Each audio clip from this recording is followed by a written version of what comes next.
Precious Metals Conference 2022 here in Munich, and we now have here a special guest out of the, I would say, battery metals space, Brad Nichol, the CEO of Alpha Lithium. Brad, welcome to Munich. Thanks, Tim. Great to be here. Good, thanks for having the time. You are very active in South America in the famous Lithium Triangle there, where you have your two flagship projects.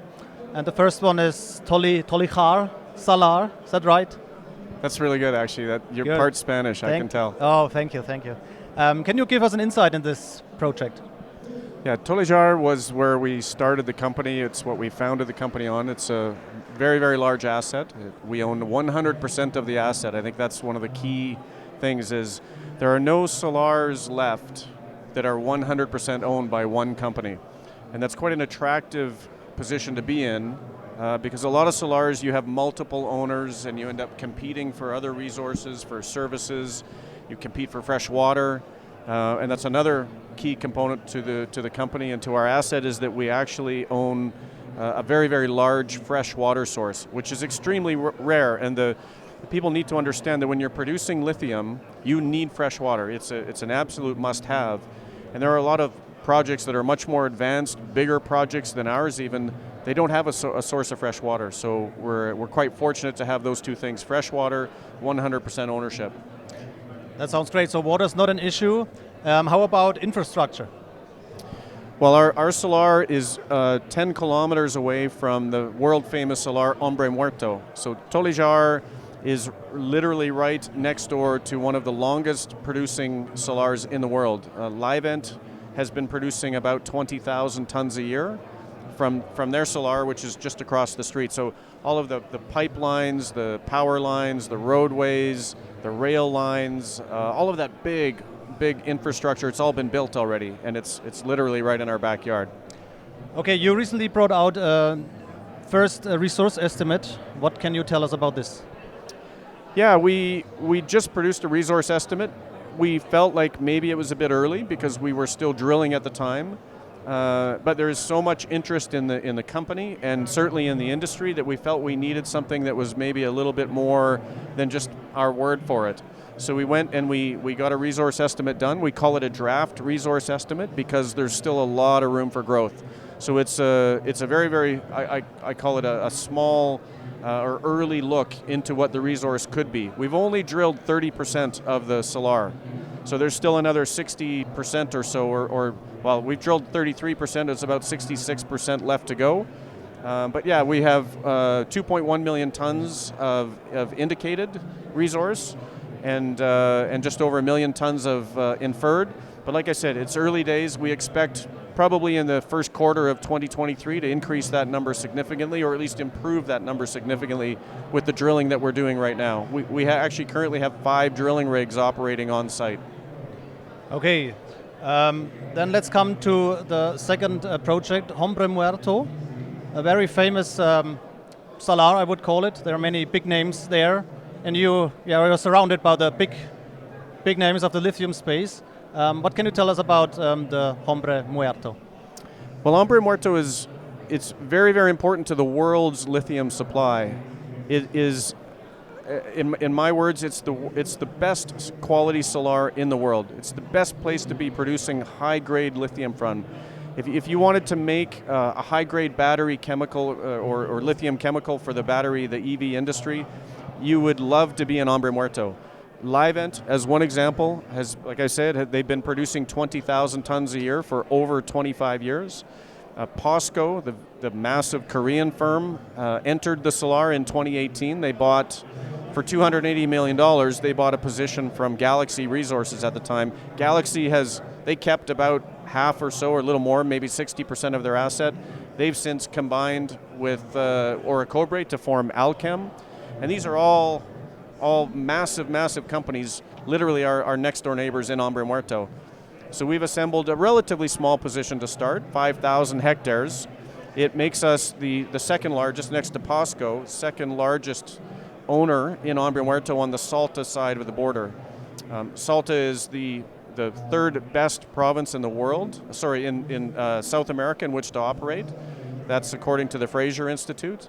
So we feel very, very fortunate to be in this salar. And as an example, we believe, based on all of the metrics that are going on right now in the industry, there have been some very massive takeouts, asset acquisitions. Ganfeng just purchased for $962 million. They purchased a very similar salar to ours called Pozuelos Pastos Grandes. Yep. Rio Tinto, everybody will know that name. They just spent $825 million purchasing a salar right next to ours as well. And our asset in Tolillar is very comparable to that. So for us, the overall strategy is we would look to capitalize on the position that we have in Tolillar, and then we would focus all of our efforts on Hombre Muerto, which I believe is worth 3 times as much, potentially, what Tolillar is worth. Okay, sounds great to me. What are then the next concrete plans for Hombre Muerto? Would you like to expand your stake in the salar, or what are the plans? Yeah, absolutely. We are going through, I'll say, several processes at the moment to try and increase our position.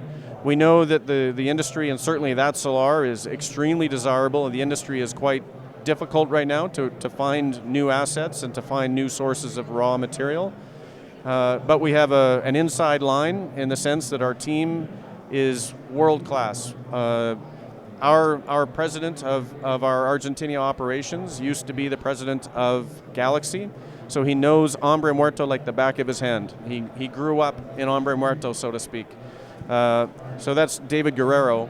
And David has assembled a team, some of the people that he worked with at Galaxy, so they're very comfortable with each other, they're very comfortable with the asset. They drilled multiple wells in Hombre Muerto.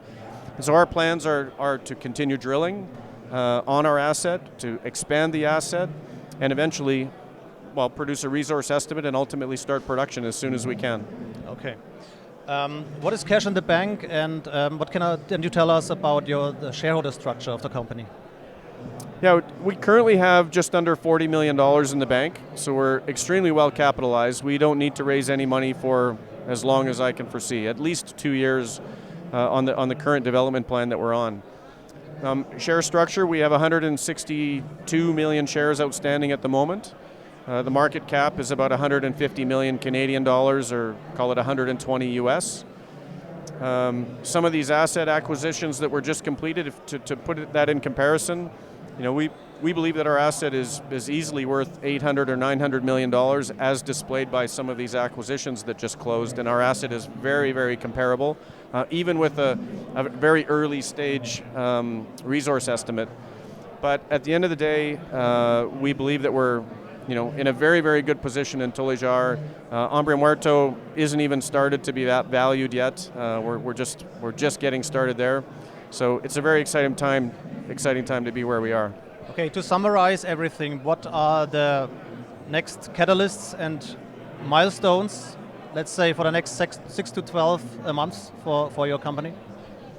Well, we're currently constructing a pilot plant, and that is, we've been working on our own internally developed DLE technology. So we have our own technology. We've been working on it for about 2.5 years. It was developed by a team of expert chemists that happen to know every salar in South America. They've touched samples from every salar that there is, certainly in the Lithium Triangle and beyond. And so they've been working on a DLE technology for us. We've produced battery-grade lithium carbonate, we produced lithium hydroxide, and we're now constructing a pilot plant. So we'll see some news about the pilot plant being constructed. We'll see news about that going into operation.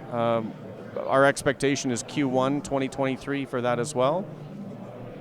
Other news is we'll be drilling in Hombre Muerto. Tolillar, as I said, we've got 5 drilling rigs running at the moment, so we'll start to see some news when those holes are drilled and we start to get results from those. We'll have an update to our 43-101, that's the resource estimate, probably again Q1 of next year. And listen, there's all kinds of industry activity. You never know, we could be next on the list. We certainly think there aren't many other companies with assets like ours that are left to be acquired, so we're pretty excited about that. So big news flow to come in the next months. It'll be non-stop, absolutely. That sounds great. Maybe one question at the end to the lithium market. We see that lithium is now a critical metal in North America, in the United States, and in the European Union. What could this mean for the whole lithium market or for the lithium demand? Well, that's a doozy of a last question, actually. How much time do we have?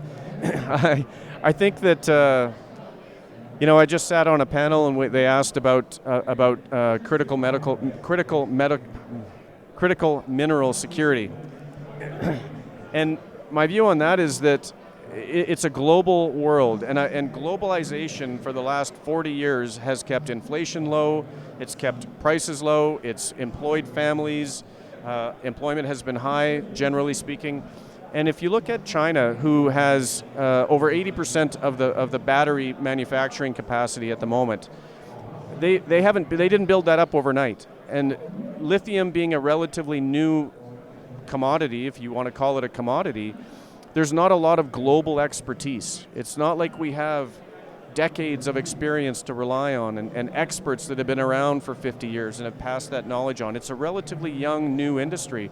And globalization on a macroeconomic level is what makes these things happen, and it's what makes projects like this and commodities like this economic in the short and medium and long term.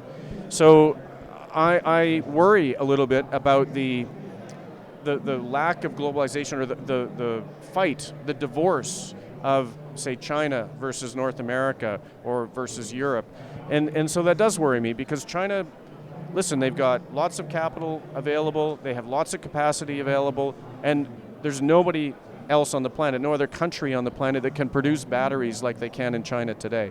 So I'm not saying that it should be more concentrated, but certainly there's some expertise there that I worry about people turning their back on. And the rest of the world, or most of the world, seems to pretty easily turn their back on all of that expertise and even that power of capital efficiency that's been built. Good. So, Brad, thank you very much for this insight in your terrific company. And yeah, hopefully we meet next time in Munich, and maybe you have monetized one of your projects. Until then. Sounds good. Fingers crossed. Okay. Thanks, Tim. Keep our fingers crossed. Yeah, this was Brad Nichol from Alpha Lithium, live here from the Precious Metals Conference in Munich. I have to say, I'm a shareholder. You should do your own research and check out the company. Bye-bye from Munich.